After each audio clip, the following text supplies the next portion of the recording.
Voilà, je vais vous expliquer mon témoignage. J'ai pas été élevée dans un foyer chrétien. J'ai eu une bonne vie, je me suis mariée, j'ai eu des petits. Voilà, j'ai passé par une difficulté, c'est que j'ai eu un petit qui est né avec des pieds retournés à l'envers. Et voilà, je voyais mon petit bébé dans une chaise roulante, je le voyais estropié à vie. Et là, j'ai des cousines qui sont venues chez moi, qui m'ont dit, tu sais que le Seigneur peut faire quelque chose pour ton petit et tu peux faire prier pour lui. Donc, qu'est-ce que j'ai fait? J'ai amené mon petit à la salle et j'ai fait prier pour mon petit. Là, j'ai ressenti une présence que j'avais jamais ressentie. Et quelques jours après, j'étais me promener sur un petit marché et là, il y a quelqu'un qui est venu vers moi et qui m'a donné un prospectus. Et ce prospectus, il y avait marqué « À toi aussi, il t'aime et il connaît tes besoins ». Et là, il y avait les photos, les pieds d'un petit bébé sur cette photo. Et le Seigneur, il nous cherchait. Mais voilà, j'ai continué comme ça. Et le Seigneur, il a vraiment béni mon petit parce que mon petit, à l'heure actuelle, il n'a plus rien. Il est guéri. Il marche, il fait du sport, il fait tout. Et 8 ans sont écoulés. Et j'ai retourné dans une réunion. Et dans cette réunion-là, quand je suis rentrée, de l'instant que je suis rentrée, j'ai ressenti la même présence que j'avais ressentie il y a 8 ans en arrière. Cette présence, cette sensation, je l'avais. La même présence. Et je l'avais jamais ressentie dans le monde, cette présence-là. Parce que, je vous dis, moi, j'avais une bonne vie. J'aimais ma vie. Je faisais tout, je faisais plein de choses. Mais voilà, cette présence-là, je l'avais jamais ressentie dans le monde.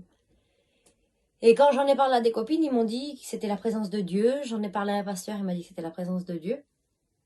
Et là, le lendemain, il y a une fille qui m'appelle et qui me dit qu'il y a quelque chose à me dire, une prophétie à me dire. Bon, ben, je dis j'arrive. Elle m'avait appelé au téléphone, je dis j'arrive. Et quand j'arrive chez elle, elle me dit la prophétie. Et quand elle me dit la prophétie, ben, j'y sais bien, mais j'avancerai pas plus parce que il faut que ça vienne de moi. Et moi, j'étais une fille qui croyait pas vraiment au baptême du Saint-Esprit, parlage en langue, tout ça, j'y croyais pas. Je pensais qu'il y avait un Dieu, parce que je croyais qu'il y avait un Dieu qui avait guéri mon petit, mais je croyais pas à tout ça. Et elle dit, il y a un pasteur qui est juste là, tu veux qu'on en parle? Ben, j'ai dit oui. Et donc, j'explique toutes ces expériences que j'ai fait il y a longtemps par rapport à mon petit. Et il me dit que, voilà, j'ai vraiment reçu de Dieu. Mais moi, je me voyais pas être chrétienne, je sais pas. Et du coup, il me dit, qu'est-ce qu'il te faudrait, toi, pour croire en Dieu? Ben, ce qu'il me faudrait, les chrétiens, ils disent qu'ils sont brisés, qu'ils parlent en langue. Et moi, j'y crois pas à ça. Et si le Seigneur, il me fait parler en langue, eh ben, là, j'y croirais. Ben, il me dit, t'es pas chrétienne, il dit, tu veux parler en langue, toi? Ben, alors, laisse tomber, je serai jamais chrétienne. Non, mais il me dit, non, il dit, on va prier. Il me dit, tu veux avoir le baptême du Saint-Esprit? Ben, je dis oui.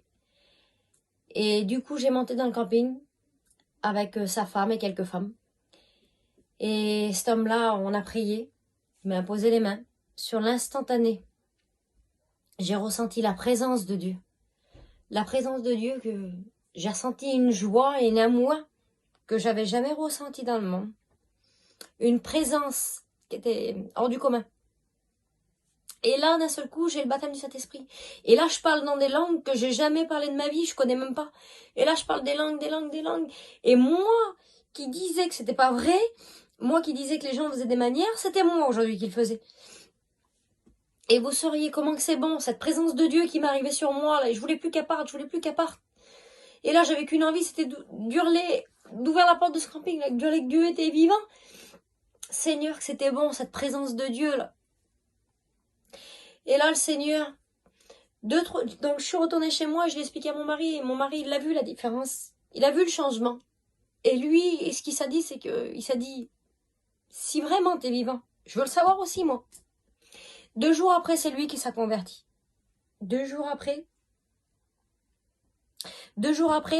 il y a des pasteurs qui sont venus chez moi, j'ai eu le don de prophétie, je savais même pas ce que c'était non plus. Je vous dis, le Seigneur, il nous a bénis pleinement.